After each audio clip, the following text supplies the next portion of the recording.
Welcome to Salon Secrets, the new podcast series from Salon Services. In each episode, you'll be hearing from hair and beauty experts and influencers who'll be sharing their top tips for boosting your salon, barbershop, and mobile business. We want to help you achieve your business goals, be on top of new trends, and get real advice that works from your hair and beauty heroes. I'm your host, Lou Sherlock, and I'm a journalist, and I write hair and beauty blogs for Salon Services. And I'm very excited to now be hosting these podcasts with some incredible guests. And if you like what you hear, you can subscribe to our Salon Secrets podcast. First up, we're very excited to be chatting to the legend that is Dom Seeley. Dom is a celebrity hairstylist who has worked with clients including Kendall Jenner, Bella Hadid, and beauty entrepreneur Huda Kattan, founder of the billion-dollar cosmetic company Huda Beauty. Added to that, he's an all-round hairdressing hero. Dom chatted to us about what it's really like working with celebrities, the impact of freelancing on his mental health, and how a chance meeting with Guy Tang changed his career. Hi Dom. Hi, Thanks you're right. for joining us. Most welcome. Maybe we should start with how you got into hairdressing. Do you know, it's one of the craziest stories. So when I was in school, I didn't really know what I wanted to do. Because for me, practical work like maths, science and everything, it really weren't me. I didn't know, I just struggled. Then a local college came into school called Leslie Francis in Barnsley, where I'm from, and they basically were offering a vocational subject to my year. I didn't want to do hairdressing. There were loads of other vocational subjects, what they were offering from different businesses, and there was this girl I really fancied, and I knew she was taking it, and we'd all be together. So I thought, right, one day of school, I'll get a chance to speak to this girl who I was really into all the way through school. So I was like, perfect. Yeah. I'm gonna go for it. Anyway, it gets to the first day of college, and the girl I were interested in backed out yeah. So I was like, oh my God, what am I doing? Back being, I would say like 14, 15, there's a lot of bullying, a lot of name calling, but I didn't really let that get to me. Like, I'm much stronger than that. So I was like, you know what, like, I don't really care about what people think. I know I'm a guy, I know, like, whatever, like, it's fine if people are gay, if they're straight, I really don't care, do you know what I mean? It's just, but back then, 10, 15 years ago, it weren't as acceptable as it is now. Yeah. I know that sounds crazy because I'm still young, I'm only 28, but being 15-year-old and trying to do something, there were no other guys on that course. So I can understand. So I kept there, and then we broke up then, year 11, qualified school, got my level 1, and then I were at that same sort of situation where I was like, what do I do? I'm in the same position, like, I don't want to be a hairdresser, but what do I actually want to do?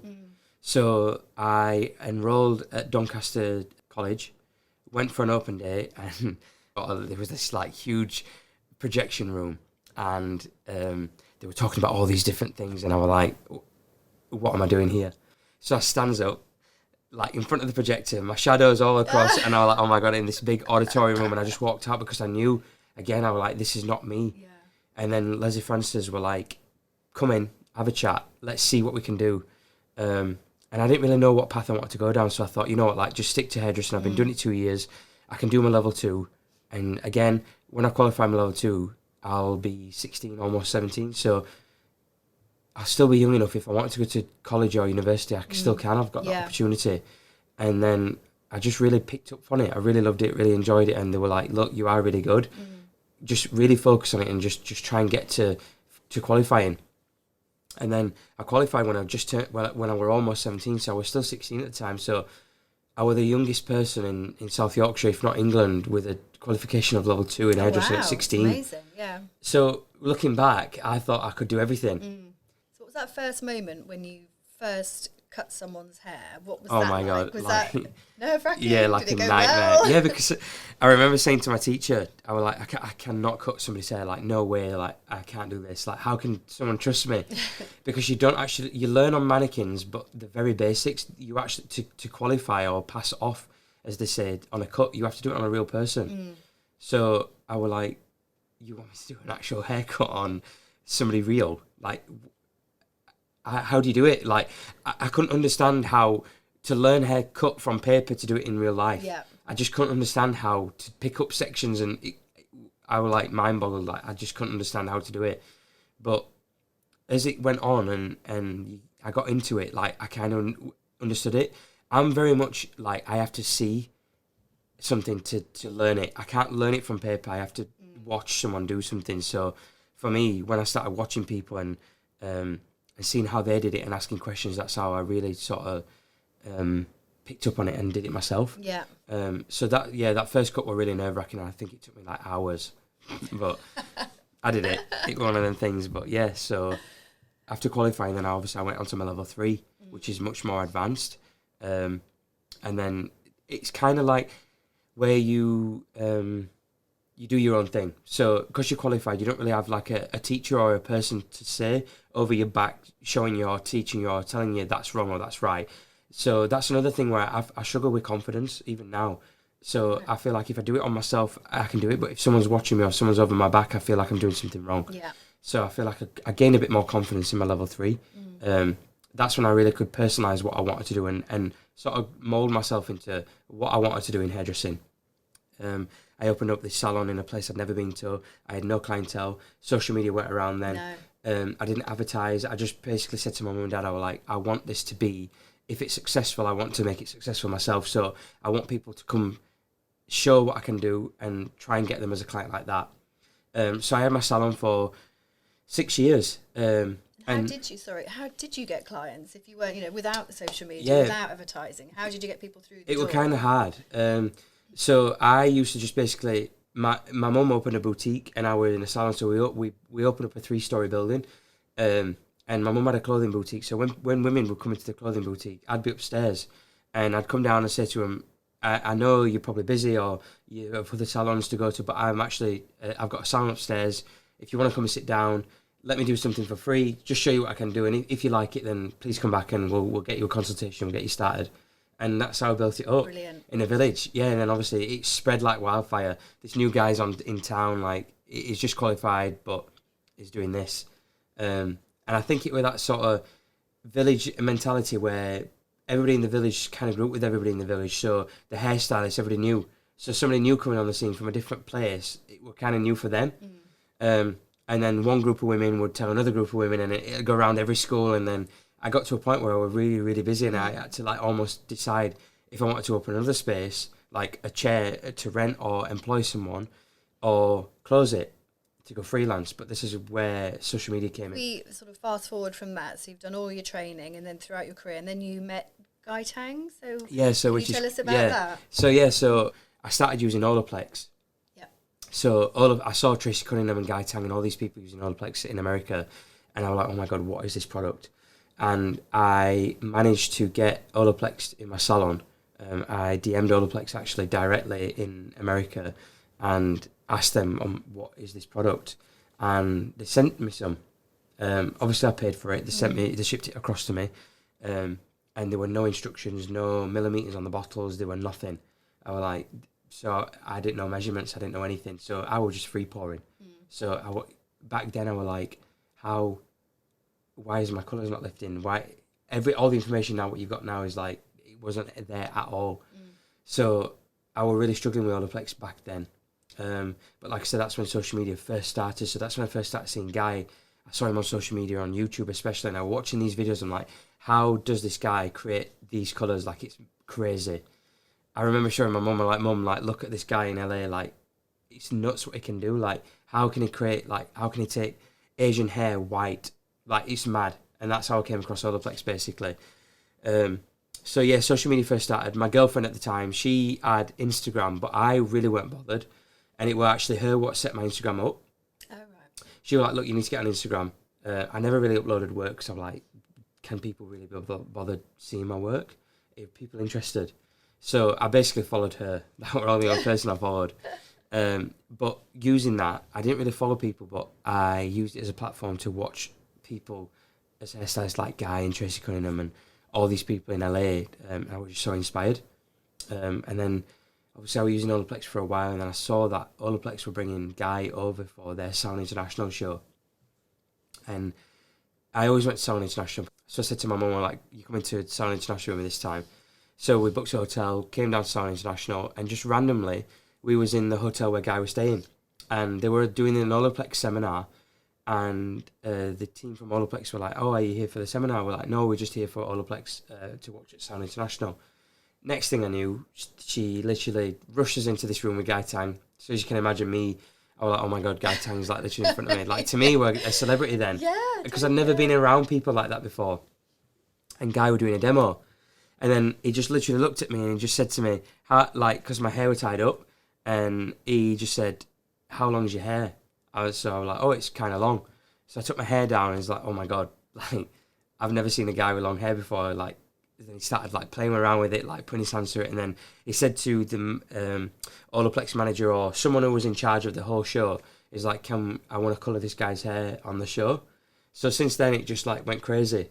I ended up being on his show like 6 times a day, having my hair bleached for Olaplex. At the moment, from that point, did things change quite dramatically for Yeah, you? crazy. So obviously, going back to Instagram, he tagged me on Instagram, which I never really had any followers. So I had about 400 followers at this time, because we were probably a year down the line after using Instagram. So I started using and building my followers up, or just posting my work, trying to get followers. I had about 400 at the time, and then Guy tagged me on the first video, and literally overnight, it went from like 400 to like 5,000 followers. Wow. And I'm like, oh my God. Because Guy, even though Guy's very much in the public eye now, like back then when social media were easy to grow on, Instagram was so easy to grow. So one tag from him, and obviously as a guy, never done a guy before on his platforms, on his channels, especially with long hair, it went crazy. And literally overnight, people were following me and like asking who I were, and it was just mad. But this was the first night, and I had another 2 more days with Guy. So obviously, as you can imagine, he kept posting and kept tagging, and so I went up and up and up. So I think by the end, I had about 7,000 followers overnight, over the weekend. Amazing. So I'm like, oh my God, like I never really understood the power of social media then. Yes, yeah. And Instagram was so new back then. It's nothing like it is now. So to think I owe that to Guy. He really put me on like a platform where people understood and saw me from across the seas. Like I feel like I had more followers in America than I did in the UK, and I feel like that helped me. So then I targeted my audience to the US rather than the UK, because I found that back then there were a lot more brands out in the US what we couldn't get in the UK. So I found that's where my niche were as a UK artist. So yeah. But it sounds like you very much, you put yourself out there, like you created that. You went to the show and you were in the hotel. Yeah, I have my mum to thank for that. Yeah, so I were like, I'm really much about being respectful and not trying to buy or brag or try and get myself in anywhere. Like if I want to get somewhere, I'll earn it. So it was my mum actually. I wanted to go to Tesco. We just got to London and I was like, I just want to go to Tesco. I just want to get a meal deal. I'm starving. Like, I just want to have this, go to bed, then go to the show tomorrow. She's like, no, we're going to the lobby. We'll just have a drink, chill. And then that's where we saw the Olaplex stand. And then Julie, who were working for Olaplex at the time, she came and grabbed us and just like, we want to invite you in to see Guy. Obviously, with the stuff with Guy, like when Guy invited me to LA, like I didn't think that would ever be. You hear these sort of things and you're like, yeah, all right, like I'm never going to come to LA. But again, my parents were so supportive, and my mum and dad, bless them, like they worked so hard. And my mum's a housewife, my dad's worked all his life, and my dad's come from nothing, and he's gave us everything.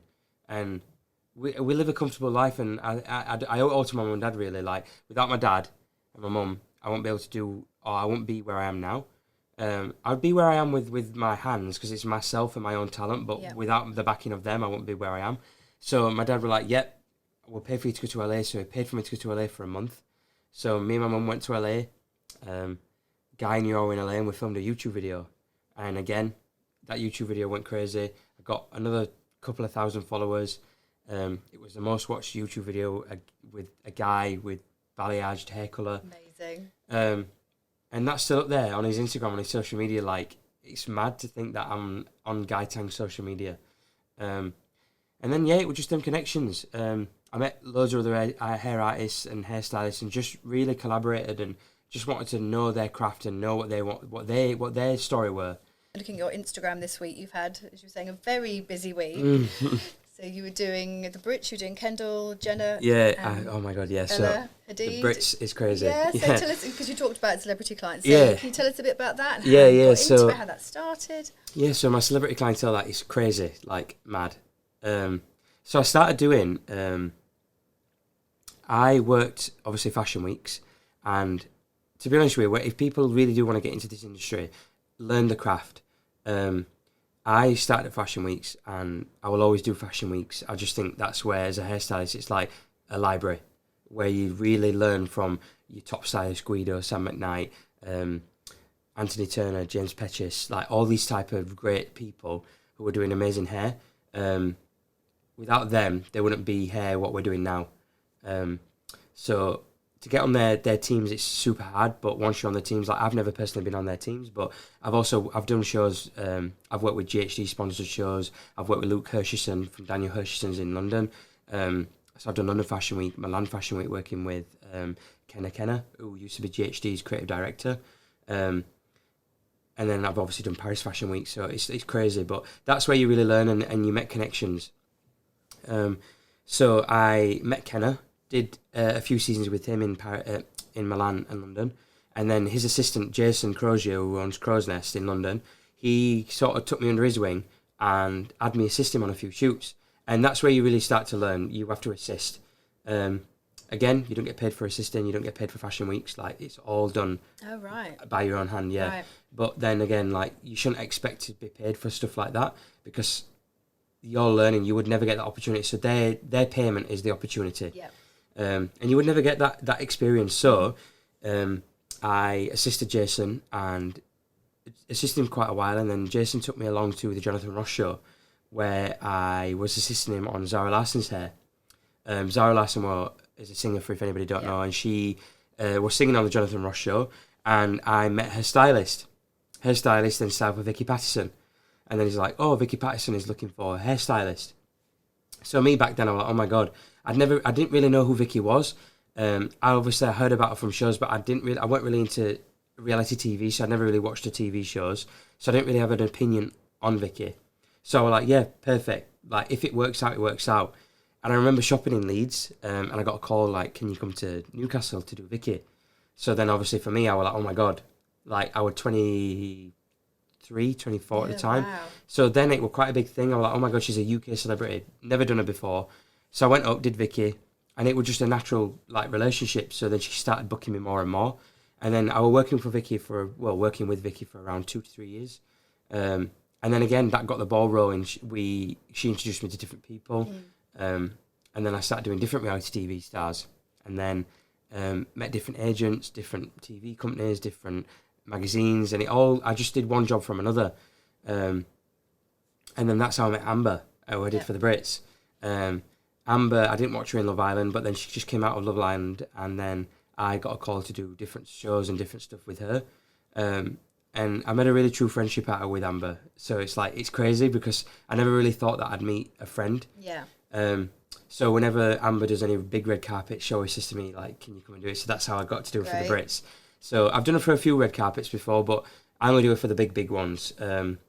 Because I just think it's just nice to collaborate with someone like Amber, and I don't know, like just create a look. It's nice creating a look with your friends because they trust you. Yes. And I'm a bit more. It's a bit more daring, and they give you a bit more like free reign. Yeah. But yeah, so like I said, it's not just only Amber. I've done obviously. God, what have I done?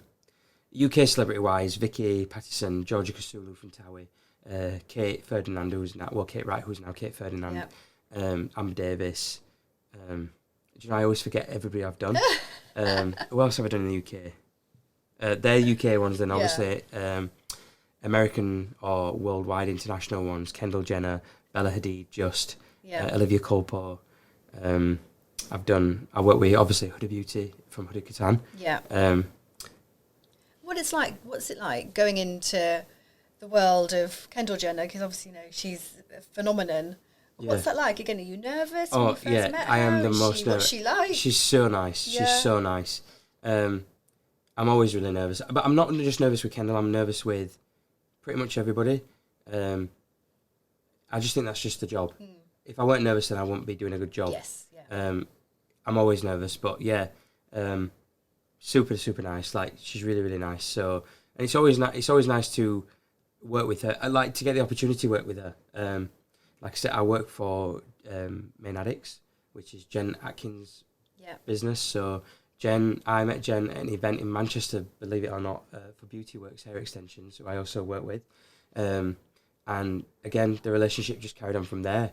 I never thought that I'd be working for Jen, but 4 years down the line, she's the one I really owe it to. She's played a massive part Yeah, in your Jen career. for me, I always said to her, how can I repay you? Like, she's changed my life. So what's at the moment? You were saying earlier you're kind of flying off here, there, and everywhere. Yeah. I mean, what have you got? A typical day? A typical? Oh my! Is there such a thing in your? There is a typical day. I don't want to sound like I'm like some big time, like big celebrity hairdresser. For me, it's random because obviously I work for Main Addicts, like I said. They're in LA time, so sometimes I can get messages at 2 a.m. But for them it's like 9 p.m. Yeah. And a job will come through for the next day. So then I'm like, oh my God, like my day can change overnight. So I really don't know where it is. Like trying to secure me for even like certain jobs, it's so hard. I have to try and move my schedule around. I'm very professional, and I always feel rude if I have to change my days, but sometimes I just have to change it. But yeah, it's crazy. It's like if I work for Huda, I absolutely, honestly, like Huda, I cannot speak any highly enough. Like her and her family are just crazy. Like they're out of this world, so nice. And again, another platform and opportunity I would never expect to be on. She's given me such a big, how can I say, like a good audience. I don't know, like I can't explain it. Like she's just helped me out massively. But again with Jen, because Jen introduced me to Huda. Yeah. So if without Jen, I would not know Huda. It's crazy. But yeah, so like with Huda, like a typical example, last year we was in Dubai. We were working in Dubai, and then we had to go to Vogue India. So we flew to India for literally not even 24 hours. Oh God. So we flew from Dubai to India, did Vogue India red carpet. Huda won an award. We flew back from India. We spent 12 hours in Dubai, and then we flew to Washington DC, which is a 15-hour flight from Dubai. We spent 36 hours in Washington, and then flew back to Dubai. Wow. So I think, and you love flying, obviously. Oh my no. no. I'm terrified of flying. Oh, but no. it's got better since the more I fly. But it's crazy to me. Like we were in India the Saturday. By the Tuesday, we'd been in 3 countries, so we were back in Dubai by Tuesday. So I'd been to India, America, and the Middle East in three days. Wow. Yeah. And I was like, that's when it really that's when I actually took a moment and I'm like, my life is always what I dreamed it to be. Yeah. Like this is what it is actually like to be somebody's hairstylist, and it does get me excited, but I get so nervous before a job. Do you? Yeah. And is there anything that you won't leave home without? Have you got any kind of key bits of equipment or products that you think, actually, I'm not going out my house without this in my bag? I feel like I overpack my kit. It's literally 32 kilograms because I can't carry it upstairs. I've pulled my back out so many times, and I don't have an assistant. Again, I just don't feel like I'm ready for an assistant. I don't feel like I can give or learn and teach or learn whatever. I say learn, but it's teach somebody. But yeah, so kit wise, I can't live without my Dyson. I absolutely love my Dyson hairdryer. It's not sponsored. I'm not paid to say that. Like I just love Dyson. I can't live without my GHD tongs. Yeah. They are my be all and end all. Like sometimes when I've got 10 minutes to curl hair, they're what I reach for. They do the job. Because they get to the perfect temperature. I know I can always rely on them, and they always give me like a long lasting curl. Especially for Huda. Sometimes when I'm doing a hair, sometimes I have to leave and come back, and I know it's going to last her 2 days. Right. So I know I've got the insurance really with my tools. So buy cheap, buy twice. If you invest in your kit, it will pay you back. I can't live without products as well. Colour Wow. I can't live without my Colour Wow products. Literally that hairspray. Really? Yeah, cannot live without cult favourite hairspray. Like that gets me through everything. It's like all arounder. If I've not got a gel, I know I can use that product. If I need a strong hairspray, I can layer it. If I need a soft hairspray, I can be light. It's just like an all rounder. And a tail comb. Yeah. And pins. And to be honest with you, my whole kit. Yeah, my whole kit. I just need everything. And if people would describe your signature style, do you have like a signature look you like to do? I feel like I really like to do hair, just really beautiful wearable hair. I'm not really into like, I do get inspired, but I don't really get creative when it's really creative hair. Like I'm not an editorial hairstylist. Like I've got elements of that, but I'm not really one of these people that can do like these really avant-garde looks. I like to make women look beautiful. So I like to do really glossy, healthy, shiny, wearable looks, but what are extra. if that's a word you can say. So for me, I always find that my signature look is the old Hollywood glam. Amazing. Like, Huda always requests that. Like, it's one of the always big requests I always get wherever I go. If I do a show or if I do a photo shoot, like beauty shoots. Like I did a beauty shoot actually the other week, and we were testing with some models, and the photographer were like, "Please do the waves what you do," because I'm obsessed. So I feel like the old Hollywood, the glamour, the 1920s to 50s, like that sort of period, I love. And I'd love to know more. I'd love to, like, that's what I want to dive into. Yeah. So I'm working on trying to, when I've got a bit of time, to go and learn a bit more about that. Because you can never stop educating. Even though I do these people and I travel the world, like, my education, I feel is a bit more important because I'm freelance. I'm not learning off anybody else. Yes. So I need to be inspired. I need that flame to reignite, to think about new styles or new influences to influence my work. Where do you get your inspiration from? Is it from social media? Is it from... Yeah, a lot of it's from social media. It's kind of hard as well. Like, I'm always looking at hair. Like, it's crazy. I'm always looking at people's hair when they're walking by or when I'm having a conversation, or not looking at it like to sort of pick it apart and see what's wrong with it, but just figure out how I would do it or how someone's done it, or do you know what I mean? Yeah. But yeah, I always look at my peers. I always look at what Jen's doing. Chris, an hairstylist in LA who I'm obsessed with is Adia. He's incredible. Like, just work what you. He does kind of work where I'm always like, I wish I had thought of that. Something so simple, but I wish. Why didn't I think of that? And I was reading an interview, and you were talking about being a freelancer, and you're saying you feel like you can't say no to jobs, and then that means then you kind of lose that balance sometimes. So have you learned how to manage that more? No. No. I've just been like kind of in a relationship with a girl who I met last year. She's a hairstylist, and not that we were ever official, but her job is busy and I'm busy, so I really didn't know where to fit it in with how crazy I am. And she's very understanding, and she just gets it. But I don't know, like, it's so hard because it's like at the moment in time in my life it's just crazy, so I don't know where I'm going to be or what I'm going to be doing. So we've kind of sort of like left it as it is. So I don't really know because it's so hard. Yeah. Do you get lonely freelancing? It's a lot. I mean, I'm a freelancer, and I read it is a lot of lonely. freelancers, and it is quite a lonely. It can be very lonely, can't it? Yeah, like people just see on Instagram the glamorous side to it, and like I don't see my family for like a couple of months at a time, and like I don't know, like I'm very much like things play on my mind, so I don't want to get too deep, but I started thinking about my family and like. We've all not got, like, time's ticking. Yeah. We've all not got long, and like, why have I said yes to this job? Like, why?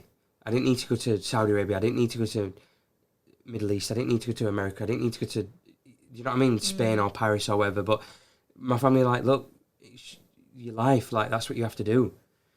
I feel guilty more than I always feel guilty. Yeah, I really feel guilty. I feel guilty for like the relationship I've just left. I feel guilty towards my family.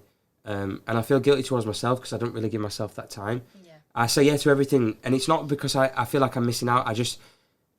I don't feel relevant, or I feel like when I have time off, I'm like, oh my God, like, am I not good enough? Your brain kicks in, doesn't it? You start and being freelance, it's a privilege to be freelance, but it's also a curse. Yeah. Because to be freelance, people don't understand. You have to do your own taxes, you have to do your own invoices, you have to chase money, and it's hard. People always say to me, oh, you're living the life. Well, a 15-hour flight and in an hotel on myself is not living the life to me. Even though I go to these hot countries, I don't lay in the sun. No. I'm working. So people don't really see that difference. So although my advice to people, if you did want this lifestyle, you've got to be really committed to it. I never believe I've made it. People always say, oh my God, like you've made it, or when did you feel like you've made it? I'm like, I haven't made it. To me, I've not made it. I want to be.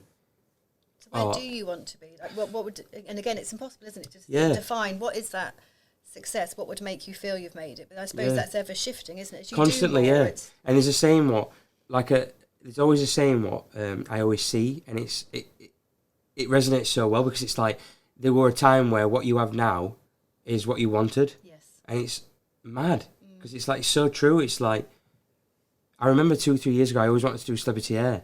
I always wanted to work with this client, and now I've done that client. It's like, well, what next? What would I do next? And it's like I always strive. Like I always want a dream of mine. Where I always wanted to do the Victoria's Secret show. Always wanted to do that. Always, and now that's not possible anymore. No. So that's not a dream, but it's like, oh well, like obviously it weren't meant to be. I always want to do, or I've always wanted to do the Met Ball. That's like the biggest red carpet in the world, and it's like where you can really be creative. So maybe that's a goal I've always wanted to do. How would you like other people to describe you? Well, that's crazy. I've never been asked that question. What impression would you like to be giving to other people? I'd like people to think I was, down to earth, humble, and just someone who they can be. Like, I look at people and I'm like, God, I wish I could not be them, but be where they are, and it doesn't feel attainable. But for me, I'm just a regular person from Yorkshire. Like, I still live in Yorkshire. I don't live in London, and I travel. Do you know what I mean? Like, I come home, I still see my friends.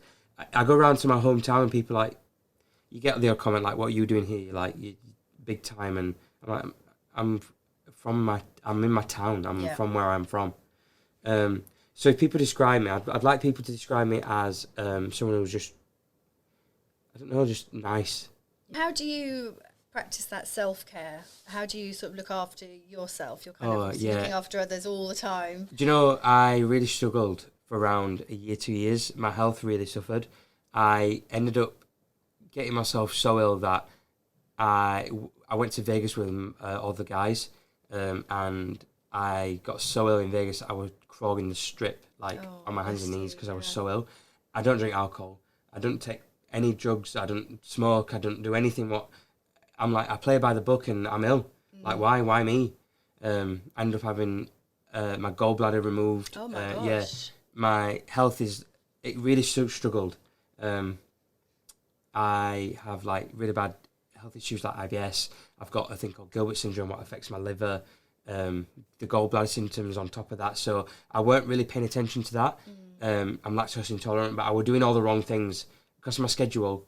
What doesn't allow, I would grab things with dairy and to eat, and then I'd be ill, and then I'd do that, and that affect my gallbladder, and so eventually, enough, I ended up in hospital when I got back from Vegas for a week, and they didn't know what was wrong with me, and then they eventually found out my gallbladder was suffering, and so I was in hospital, and my mum basically was like, I just come out of the operation, and she saw me, and she's like, you just need to calm down, like, think about. Kind of just not pick and choose your jobs, but choose the ones what are beneficial and what are gonna. You've got your contacts, you've got your clients, you've got people now. You don't have to fight for it. Whereas before, I would be up all hours. Like even now, I'll do my job, but then I'll be on my phone looking at hair. I'm constantly looking at hair. Like it's no joke. Like my friends are like, "God, you're looking at hair again." I'm like, I can't help it. I'm on YouTube. I'm on Instagram. I'm looking at people what they're doing. It's just my life, and it's getting to a point where it were making me ill. So I've kind of took a step back, and I'm not as bad, although I'm still always on my phone looking at hair. Yeah. I feel like it just comes with my job though. If I'm not looking, like I'm not progressing. But yeah, my health really did suffer, and I ended up being, like I say, even before that, I had panic attacks, and I would rush to hospital before having my gallbladder removed. Like it got serious, like it got bad. And I know that sounds crazy, but mentally, I didn't think I was bad, but my mental health was probably making my body ill because it's crazy. Your body, your mind, and your stomach are connected. Yes. So if your mind's off, your stomach's off. Mad, but it is. And they're like, it's taking a toll on you. You need to literally chill. Yeah. So since then, touch wood, I'm kind of all right. Say you were back in that first day in the college doing that one day out of school. Yeah. Did you ever imagine this is what you would come to? And what would you say to that person then, now? Not a million years. Like, I remember there were one teacher there, and I remember saying to her, I'm gonna be on TV doing hair, I'm gonna do this, I'm gonna be on films, and I remember her words, she was like, no you ain't, like that just won't happen. like, I can see where she was coming from because she's like trying to ground me, trying to get into the real world. But I had so much passion and determination. I'm like, it kind of drove me. I'm like, well, watch me. Like, you watch and I'll do it. I would probably say to me back then is just trust yourself a bit more. I don't really take my own advice. I give people advice and I'll give people advice what I want to hear, but people tell me that and I don't take it in. Yeah, trust myself more, believe in myself. I don't believe in myself now, and I know that sounds, I don't want pity or I don't want people to think, oh, like, ego or anything. I do people's hair and I walk away and I'm critical. I'm like, oh, I could have done that better, or why have I done that, or why me, or I don't know, I need to get out of that mind frame, really. Just to finish, because I've taken up loads of your time today, and No. I know you've got to now race off to Manchester. I can chat all day. Have you just got one final bit of advice for other stylists listening to this and thinking, I always say, because people always say to me, like, how did you do it? We went back to his first question. I started off on my Instagram and social media as a colourist. I started posting my colours, started tagging brands. These brands started to notice me, so then I started getting them connections and building that client, that relationship. And if anybody follows me on social media who's listening to this podcast, they know that I don't promote brands, I don't promote anybody or tools, products, anyone. If I'm paid, if it's a swipe up, if it's an ad, if it's anything, I do it out of my own. I want people to know that I'm talking about this product, this brand, this person, because it's purely what I'm into. So I always say, like, I started off as a colourist, but colouring was never my forte. It's never one thing I really wanted to do. But I found that's the way into the market I got into, to be noticed. Obviously, because Guy's a colourist, I did colour. And in the UK, you have to do everything. You have to be an all-rounder. But for me, my passion when I first started was I always wanted to do style hair. I always wanted to do magazines, photo shoots. I always wanted to do TV, film. And now I'm doing it. So for me, it's crazy. Yeah. So yeah, that's what I always wanted to do. So my advice would be to anybody is hone in on your niche. Find what you want to do and stick to it. I really don't think there's a need for being an all-rounder anymore. Again, social media's played a part in, if you want to be a stylist, be a stylist. If you want to cut hair. If you want to colour hair. Zoning on that. Post work, what you feel will attract the best work you want to receive. So, and use products or tools or brands, what you use and you're actually using. Don't lie. Like, you see a lot of like people lying about stuff to try and get somewhere in the industry. So for me, I always, like I said, just post what I use, and if it comes back, it comes back. If it don't, it don't. Like, at least I know I'm being credible and and my integrity is intact. Yeah. And that's all I've done, and that's what it's got me to where I am. So I think if you just stick to what you know, don't be an all-rounder. If you like doing braids, post braids. If you like doing curls, do curls. Like, try and get that clientele in, and really filter off what your boss or what you think or your salon think you should be doing, and focus on yourself, because at the end of the day, you're your own boss. And there's enough hair, there's enough people in the world to do. Like, there's no, like, just hate that competition and that, like, they're better than me and whatever. Like, there's enough hair. Do you know what I mean? Like, there is. Like, I share clients with other hairdressers, and I love seeing what they do, because I'm like, oh my God, why didn't I think of that? And the next time I might do what they did, but then they might do what I did. So it's kind of nice to just have that, I don't know, that camaraderie, really. Yes. Rather, it's not a competition. Don't feel like it's you're against anybody, because when you feel like that, then you are against everybody. Yep. Include yourself in everything. Social media is so powerful nowadays. Just get out there and do it.